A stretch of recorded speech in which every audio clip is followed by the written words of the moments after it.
नमस्कार, आप देख रहे हैं हमारे छत्तीसगढ़ का बुलेटिन और मैं हूं आपके साथ स्मिता सिंह। बुलेटिन की शुरुआत करते हैं बड़ी खबरों के साथ। खबर रायपुर से है, जहां मुख्यमंत्री भूपेश बघेल ने झीरम घाटी में 25 मई 2013 को हुए नक्सल हमले में शहीद नेताओं और जवानों को नमन करते हुए उन्हें अपनी विनम्र श्रद्धांजलि अर्पित की। और झीरम घाटी के नक्सल हमले में छत्तीसगढ़ के वरिष्ठ नेता विद्याचरण शुक्ल और नंद कुमार पटेल, महेंद्र कर्मा सहित कई नेता और सुरक्षा बलों के जवान शहीद हो गए थे।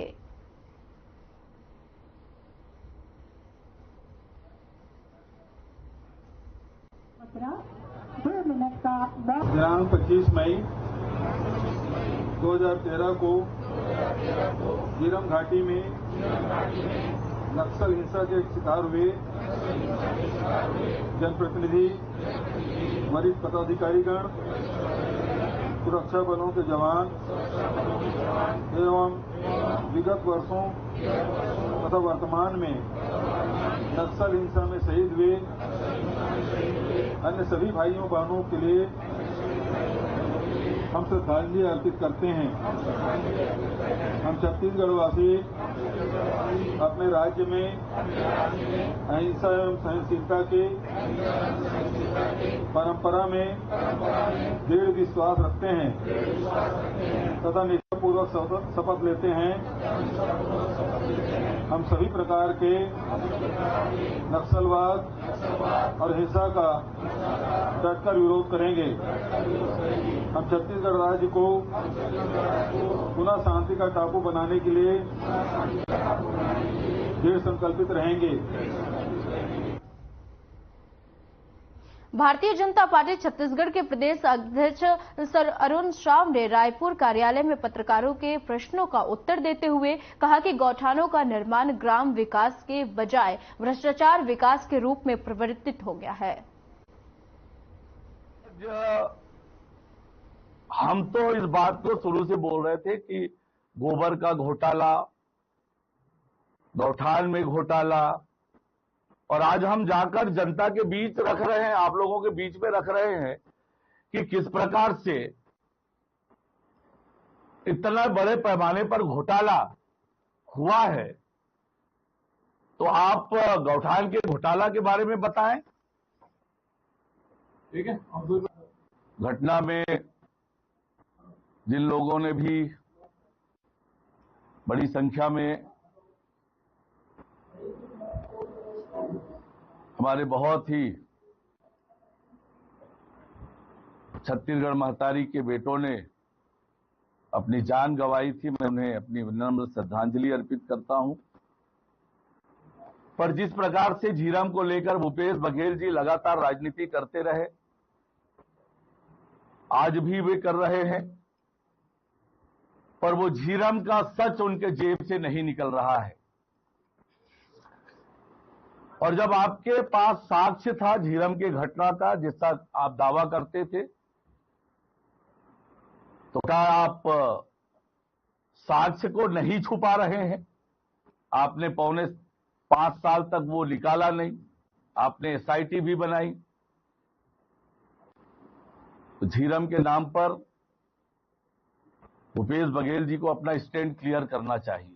देखिए, पिछले 4.5 पौने 5 सालों में इस सरकार ने काम किया है, छत्तीसगढ़ को सर्वसार करने का काम किया है। घोटाले दर घोटाले हो रहे, शराब घोटाला, उससे पहले कोयला घोटाला, फिर चावल घोटाला, जमीन के घोटालों के केस लगातार,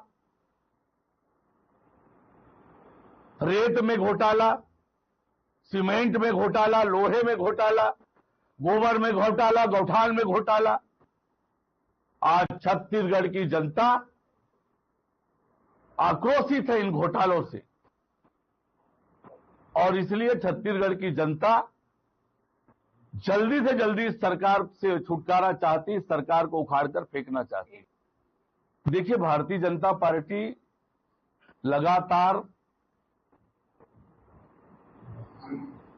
सभी क्षेत्रों में जाने का काम हो रहा है, और माननीय हमारे प्रदेश प्रभारी ओम माथुर जी का बस्तर प्रवास भी होने वाला है। कार्यकर्ताओं से मिलेंगे, बातचीत करेंगे, और आगे की रणनीति पर चर्चा करके काम करेंगे। देखिए, ये ग्राम पंचायतों का वह पंचायतों को जाता है 14वां वित्त का 15 वित्त का पैसा। हम वही कहना चाहते हैं कि ग्राम पंचायतों के सरपंचों को दबाव डालकर प्रशासन ने उसका उपयोग गौठान में कराया है।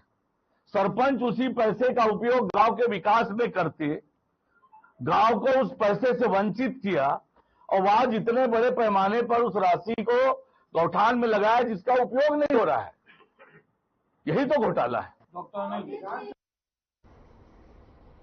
प्रदेश कांग्रेस संचार प्रमुख सुशील आनंद शुक्ला ने कहा कि नेता प्रतिपक्ष नारायण चंदेल, बीजेपी प्रवक्ता अजय चंद्राकर ने झीरम मामले में बयानबाजी पर बीजेपी बेशर्म चरित्र को प्रदर्शित किया है और झीरम घाटी हमला एक ऐसा हत्याकांड था जिसने कांग्रेस के नेतृत्व की एक पूरी पीढ़ी को ही समाप्त कर दिया था और स्वतंत्र भारत में हुई दुर्दशांत व हृदय विदारक घटना भारतीय जनता पार्टी के शासनकाल में डॉक्टर रमन सिंह के राज में घटित हुई थी और इस क्रूर हत्याकांड के लिए बीजेपी और उसकी राज्य सरकार जिम्मेदार है।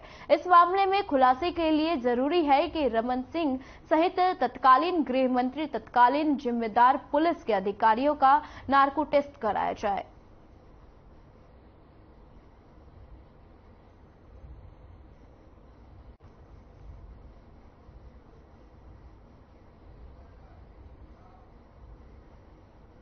पच्चीस मई को छत्तीसगढ़ प्रदेश कांग्रेस कमेटी के कार्यालय राजीव भवन रायपुर में झीरम घाटी के नक्सली हमले में शहीद हुए प्रदेश के वरिष्ठ नेताओं की शहादत पर श्रद्धांजलि अर्पित की गई।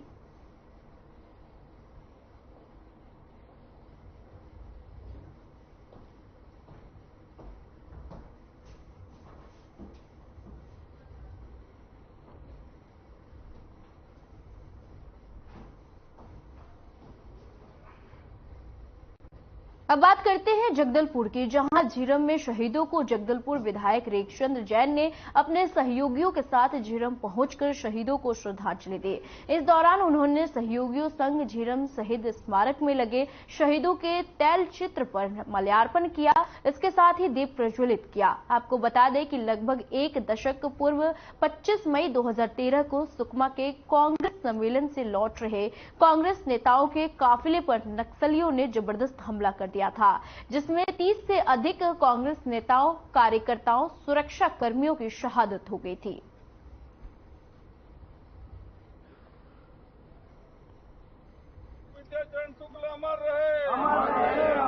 अपने सभी साथियों के साथ परिवर्तन यात्रा निकालकर वापस लौट रहे थे और ये झीरम की ये वही जगह है जहां पे नक्सलवादियों द्वारा काफिले पर हमला किया गया और इस हमले में हमारे वरिष्ठ नेताओं सहित लगभग 32 लोग अपना शहीद हुए। बड़ा दुख का विषय है और इस अवसर पर आज हम सभी 10वीं बरसी है। प्रतिवर्ष हम सभी कांग्रेस परिवार के लोग यहाँ आते हैं, श्रद्धांजलि अर्पित करते हैं। आज के इस अवसर पर मैं सशक्त नमन करता हूँ, अश्रुपूरित श्रद्धांजलि अर्पित करता हूँ कि हमारे वरिष्ठ नेताओं ने जो इस झीरम घटना में शहीद हुए, अपना सारा जीवन कांग्रेस पार्टी की मजबूती के लिए देते हुए अपनी बलिदानी दी है। इस महत्वपूर्ण अवसर पर सशक्त नमन करते हुए हम सभी कांग्रेस परिवार के लोग इस बात का संकल्प लेते हैं कि कांग्रेस की मजबूती के लिए इन महापुरुषों के बताए हुए रास्ते पर चलकर हम सभी कांग्रेस पार्टी को मजबूत करेंगे। और आज छत्तीसगढ़ में हमारे यशस्वी मुख्यमंत्री भूपेश बघेल जी के नेतृत्व में जन भावनाओं के अनुरूप जो लगातार काम हो रहे हैं, इसमें हम सब कार्यकर्ता मजबूती के साथ जमीन तक पहुंचाने का काम कर रहे हैं, कांग्रेस पार्टी को मजबूती करने का काम कर रहे हैं।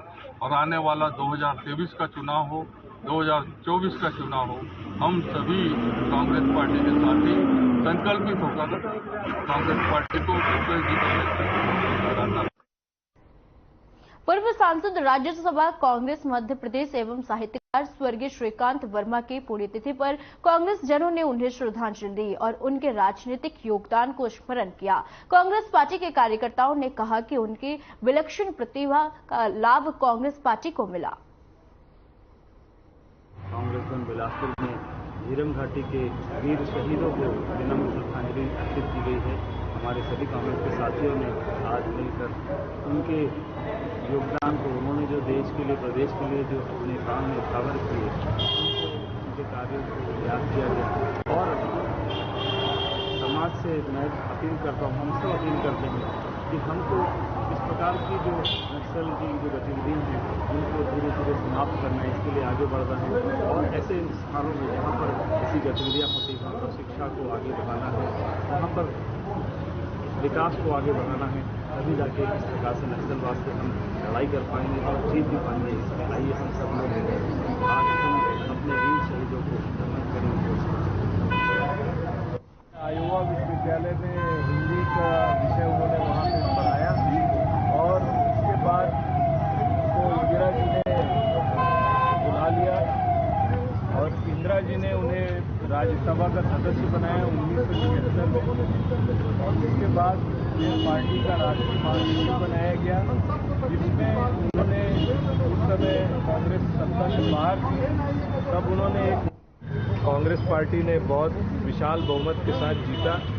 उसके बाद 1985 के चुनाव में उन्होंने जात पे न पात पे, इंदिरा जी की बात पे मुहर लगेगी हाथ पे का नारा दिया और बहुत सारे ऐसे नारे कांग्रेस पार्टी को दिए जो आज भी प्रासंगिक हैं। और श्रीकांत वर्मा जी जो साहित्य अकादमी का पुरस्कार उनकी कृति नावल, उनकी कृति मगध के लिए मिला। मगध एक ऐसी 25 मई को आज ही के दिन कांग्रेस का परिवर्तन यात्रा माननीय वर्तमान के कांग्रेस कमेटी के अध्यक्ष नंद कुमार पटेल जी के नेतृत्व में निकला था और कार्यक्रम करके लौटते समय यह विभत्स घटना घटा, यह अन्य घटना घटा जिसमें हमारे छत्तीसगढ़ के 32 ऐसे नेता शहीद हुए जो कांग्रेस के शीर्षस्थ नेतृत्व करते थे। आदरणीय विद्याचरण शुक्ला जी, आदरणीय नंद कुमार पटेल जी, आदरणीय महेंद्र कर्मा जी, आदरणीय उदय मुखियाल जी और इसी तरह से 32 ऐसे हमारे कांग्रेस के पदाधिकारी और नेता थे जो उसमें शहीद हुए, जिसका आज हम 25 मई को श्रद्धांजलि अर्पित करते हैं। अपने ओर से, अपने कांग्रेस परिवार की ओर से श्रद्धा सुमन अर्पित करते हैं। ये बहुत ही हम लोग कांग्रेसी परिवार के लिए अत्यंत ही दुखद घटना रही, जिसमें हमने अपने वीर मतलब जो शहीद हुए हमारे कांग्रेसी परिवार के मतलब नंद कुमार पटेल जी, विद्याचरण शुक्ल जी, महेंद्र कर्मा जी और अन्य बहुत सारे मतलब हमारे नेतागण, जिसमें हमने अपनी इतनी बड़ी कांग्रेस की मतलब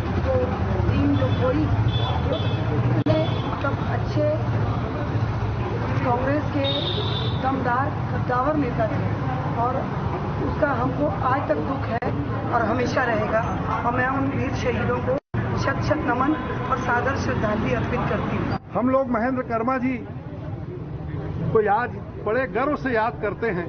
अकेला व्यक्ति जब उन लोगों ने नक्सलाइटों ने गाड़ियों को घेर करके उनको उतारा तो उन्होंने कहा मेरी छाती पर आप गोली चलाइए, मेरे लोगों को छोड़ दीजिए, मैं मरने के लिए तैयार हूं। लेकिन वार नक्सलाइट उन लोगों ने उनको ही गोली मारी और उनका सबसे बड़ा घिनौना काम नक्सलाइट लोगों ने किया। आज ही के दिन 2013 में कांग्रेस की परिवर्तन यात्रा बस्तर में निकलना था और बस्तर के दरबा डिवीजन में 5 बजे के आसपास परिवर्तन यात्रा पहुंचा।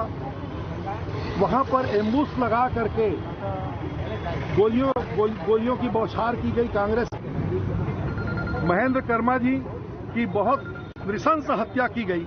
और हमारी पूरी एक पीढ़ी का कांग्रेस के बड़े अग्रिम पंक्ति के नेताओं की एक पीढ़ी का अंत कर दिया गया। मैं ऐसा मानता हूं कि नक्सलाइट गतिविधियां जो है, लोगों को मार करके जीने की कल्पना, ये तकलीफदेह कल्पना है, इसका अंत हो सकता है। जो छत्तीसगढ़ सरकार जिस तरीके से प्रयास कर रही है, हमारे प्रदेश के कांग्रेस के प्रथम पंक्ति के नेता आदरणीय नंद कुमार पटेल जी, महेंद्र कर्मा जी, विद्याचरण शुक्ल जी, उदय मुदलियार जी, उनके साथ में साथी नंद कुमार पटेल जी के पुत्र का जो निकल हत्या हुई थी, निश्चित रूप से कांग्रेस का जो नेतृत्व था प्रथम पंक्ति का, जब एक घटना हुई आज से 10 वर्ष पूर्व, कांग्रेस में एक मायूसी रही। लोग समझ नहीं पा रहे थे, हम सब नहीं समझ पा रहे थे कि अगर हमारे पंक्ति के जो नेतृत्व चले गए तो क्या होगा। ऐसे समय में कांग्रेस के कार्यकर्ताओं ने उस पीड़ा को महसूस किया और जिस सरकार के सह पर, जिस सरकार ने संरक्षण पर ये काम भारतीय जनता पार्टी के सरकार के कारण हुआ घटना, उस घटना के खिलाफ सबने लड़ाई लड़ी और तब जाकर के कांग्रेस की सत्ता वापसी आई है, कांग्रेस की सरकार बनी है। पीड़ा हर कांग्रेस का कार्यकर्ता महसूस कर रहा है। दिल्ली में बैठी सरकार, उसमें एनआईए जो जांच बना था उसका रिपोर्ट आज तक नहीं दिया है। निश्चित ये पीड़ा हम सबके बीच है और इससे हम सब सीख भी ले रहे हैं कि अगर नेतृत्व को जिन्होंने हमारे देश के, उनकी कांग्रेस पार्टी शुरू से नहीं है, इस देश के लिए शहादत देती रही है। महात्मा गांधी से शुरुआत हुई थी, उसके बाद इंदिरा जी, राजीव जी, सभी ने देश के लिए अपनी कुर्बानी दी है। देश के एकता और अखंडता के लिए उनकी जान गई है। छत्तीसगढ़ के विकास के लिए हमारे कांग्रेस के नेतृत्व के जो प्रथम पंक्ति के नेता रहे हैं, उन्होंने भी अपनी शहादत दी है। हम सब इस छत्तीसगढ़ के विकास के लिए काम करते रहेंगे और कांग्रेस का कार्यकर्ता संकल्पित होकर के उसी विचारधारा से, जो कांग्रेस का सिद्धांत रहा है कि सामाजिक सद्भाव बना रहे, हर वर्ग का उत्थान हो, हर वर्ग को उनका प्रतिनिधित्व मिले, उनका जो अधिकार है वो मिले, उसमें काम कर रहे हैं। हमारे माननीय मुख्यमंत्री भूपेश बघेल जी के नेतृत्व में कांग्रेस की सरकार भी उसी विचारधारा को आगे बढ़ा रही है। बस्तर में एक घटना हुई थी नक्सली हमले में, उस बस्तर का विकास भी पूरे प्रदेश के साथ साथ छत्तीसगढ़ सरकार का एक संकल्प है। झीरम घाटी के पास नक्सली हमले में शहीद हुए कांग्रेस नेताओं को याद करते हुए गरियाबंद शहर कांग्रेस कमेटी द्वारा कांग्रेस भवन में झीरम श्रद्धांजलि दिवस मनाया गया। बता दें कि 25 मई 2013 को झीरम घाटी में नक्सलियों के हमले के बाद शहीद हुए कांग्रेस के नेताओं को शहर कांग्रेस कमेटी के सभी वरिष्ठ पदाधिकारी और कार्यकर्ताओं ने शहीदों को याद करते हुए श्रद्धांजलि दी।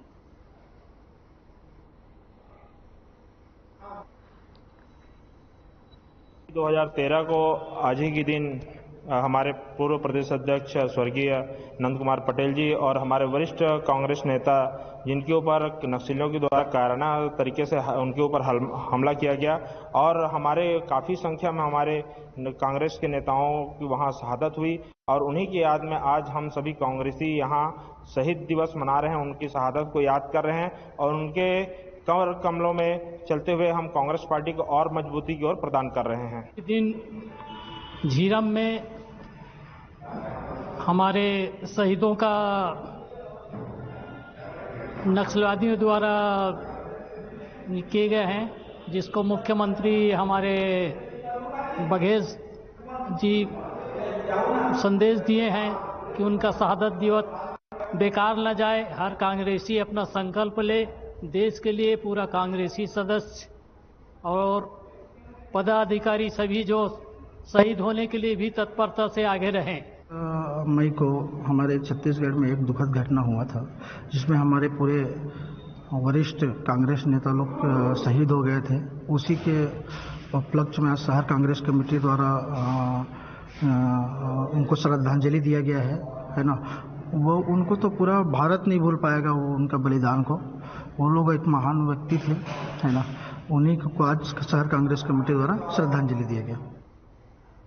छत्तीसगढ़ की प्रदेश महिला कांग्रेस अध्यक्ष और राज्यसभा सांसद फूलो देवी नेताम 5 दिवसीय अंचल के दौरे पर है। बिलासपुर में महिला कार्यकर्ताओं को सशक्त भूमिका निभाने के लिए तैयार रहने का आह्वान किया और राज्य विधानसभा में महिला मजबूत स्थिति में है, आने वाले चुनाव में उन्हें भी ज्यादा प्रतिनिधित्व दिया जाएगा। सांसद नेताम ने कहा सांसद नेताम ने कहा कि भारतीय जनता पार्टी अखिल भारतीय स्तर पर कांग्रेस नेता राहुल गांधी का जितना अपमान करेगी, पूरे देश में भी कांग्रेस उतनी ही मजबूती से उभरेगी। कर्नाटक में राजनीति को धर्म से जोड़ने का काम बीजेपी ने किया, पर बजरंग बली ने कांग्रेस का साथ दिया। राहुल गांधी के साथ आज पूरा देश खड़ा है और उन्होंने छत्तीसगढ़ के मुख्यमंत्री भूपेश बघेल की सराहना करते हुए कहा कि छत्तीसगढ़ की तमाम योजनाएं देश में लोकप्रिय रोल मॉडल के रूप में सामने आई है। यहाँ का मौका बाहर जाता है, जो एक नंबर का मौका है वो बाहर जाता है और बहुत ज़्यादा अच्छी मात्रा में मिलता है। मैं तो धन्यवाद दूंगी मुख्यमंत्री जी को, जो छत्तीसगढ़ में भरपूर वन संपदा से भरा हुआ है। अब पहली बार पहला सरकार है जो 65 प्रकार के वन संपदा को समर्थन मूल्य में खरीदी की जा रही है और उनको अच्छा समर्थन मूल्य मिल रहा है। जिस तरह से उन्होंने धान का समर्थन मूल्य, मक्के का समर्थन, मक्के का कभी आज तक किसी भी सरकार ने समर्थन मूल्य घोषित नहीं किया, लेकिन आदरणीय मुख्यमंत्री जी ने मक्के का भी समर्थन मूल्य घोषित किया और किसानों को अच्छा फायदा मिल रहा है इससे। ये 2023 का चुनाव नजदीक है, महिला कांग्रेस की क्या भूमिका होगी, किस तरह से चुनावी तैयारी आप लोग कर रही हैं और क्या 90 विधानसभा सीटों में कितनी महिलाओं को टिकट? देखिए, महिला कांग्रेस की भूमिका के बारे में पूछिए। पिछले विधानसभा में मेरी महिला कांग्रेस ने बूथ लेवल पे गठन करके बूथ तक जाके प्रचार प्रसार किए। इस बार के चुनाव में भी हम लोगों ने महिला संगठित है, महिला एकजुट है और बूथ लेवल की कमेटी गठन है। निश्चित तौर पर उनको जवाबदारी दी जाएगी तो ईमानदारी के साथ काम करेंगे। और महिलाओं को विधानसभा के बारे में आप लोगों ने पूछा, पूरे देश में रिकॉर्ड उठा के देखिए, जो प्रतिशत के आधार पर भी देखें तो सबसे ज्यादा छत्तीसगढ़ में महिला विधायक हैं और एक महिला होने के नाते मैं चाहूंगी और हाईकमान से भी मांग करूंगी कि ज्यादा से ज्यादा महिलाओं को मैदान में उतारे, चुनाव लड़ाए, निश्चित तौर पर जीत जाएंगे और बहुत कितना % मिलना चाहिए महिलाओं को? हाईकमान में कितना चाहती है? देखिए, अभी तो मैंने कहा कि जो प्रतिशत नहीं है उससे ज्यादा छत्तीसगढ़ में महिलाएं हैं। हमारा कोशिश रहेगा कि ज्यादा से ज्यादा 50% चलेगा, आधा पुरुष आधा महिला? बिल्कुल चलेगा। मतलब आप मांग करेंगी ना? बिल्कुल 15%। अभी तो 15%। मतलब आधा आधा होना चाहिए, आधा महिला आधा पुरुष। जिस टाइप से आप महिलाओं के लेके बात कर रहे हैं तो उसमें तो आपको दबाव बनाना चाहिए भाई। दबाव बनाने के सवाल नहीं है। आदरणीय हमारी सोनिया गांधी जी ने जिस तरह से, मैंने आप लोग को एक बात बता दूं कि सदन में उन्होंने प्रधानमंत्री जी को लेटर लिखा कि महिलाओं को लोकसभा और विधानसभा में 35% का आरक्षण दें। चूंकि हम विपक्ष में हैं, आप सत्ता में हैं, फिर भी ये महिला बिल को लेकर हम साथ देंगे, पर इसको भी नहीं सुना गया। हमारी कांग्रेस चाहती है कि महिलाओं को हमेशा से सम्मान दिया, महिलाओं को आगे बढ़ाया और महिलाओं को ज़्यादा से ज़्यादा टिकट दिया, चाहे वो राष्ट्रपति से लेकर। ये मांग के आप संजय जी के सामने रखेंगे कि महिलाओं को 50% टिकट दिया जाए छत्तीसगढ़ में? आपकी गवर्नमेंट है, संजय जी से आप कर सकती है, बीजेपी की बात छोड़िए। मैंने कहा ज़्यादा से ज़्यादा महिलाओं को टिकट देंगे, टिकट दिया जाएगा, ये मैंने मांग रखा। उत्तर प्रदेश में प्रियंका गांधी जी ने ऐलान किया था कि भी 40% महिलाओं को। हमारी नेता है प्रियंका गांधी जी ने, हमने वो सारी महिलाएं स्वागत किए। 40% वहाँ पे मांग करके 40% टिकट भी दिया गया और हमारा भी रहेगा कि हम ज़्यादा से ज़्यादा छत्तीसगढ़ में महिलाओं। छत्तीसगढ़ में महिला जो मंत्री हैं। हमारे छत्तीसगढ़ बुलेटिन में फिलहाल के लिए इतना ही। मुझे दीजिए इजाजत। नमस्कार।